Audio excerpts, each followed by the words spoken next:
signed up for the special ed program, ended up with psych special ed, and it was a 5-year program.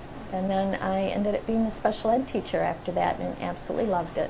Left Mona Shores, went to Grand Rapids Public Schools, and ended my career there, and was there from 1987 until 2007.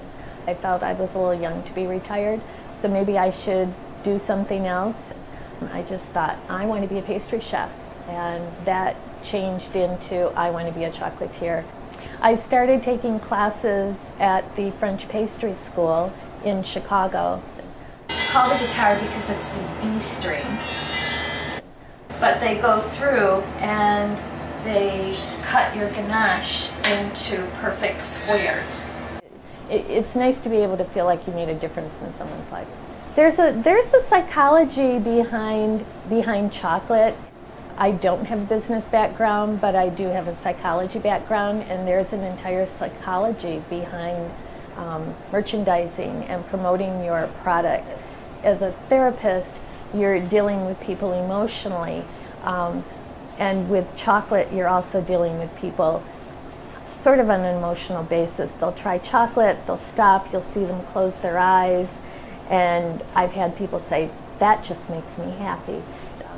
I have a habanero chipotle with an aged tequila on one, but I do like to layer my flavors so that you taste all of the different flavors within the chocolates. But that's where we have custom mold made in the shape of the mitten, because we always hold our hand up to show people where we're from.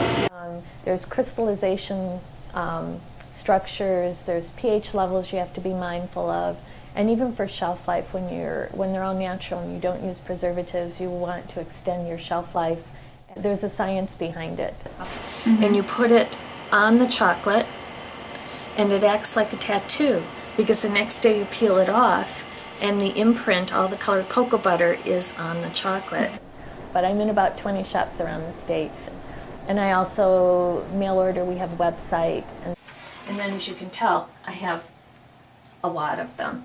So I do maybe 500 of those at a time. And then they're ready to go out to the stores. One of my Peruvian chocolates, it's actually considered the rarest chocolate on the earth, and I'm one of probably 16 chocolatiers in the world that even has the chocolate to work with. Having the commercial kitchen here in my home, it means I can make chocolates all the time. So sometimes I work till 2 in the morning if it's around Christmas time. Sometimes I'll get up at 4 in the morning. Sometimes I don't start till 10.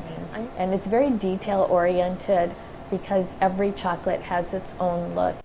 The psychology that I learned there with my psychology background, I bring it to business, and I've met so many people through Grand Valley connections. We have Grand Valley grads in all aspects of life around here, and they're involved in the community. I'm not ready to retire from this yet. You like to change people's behavior and make them feel good about themselves, and chocolate seems to do that for people.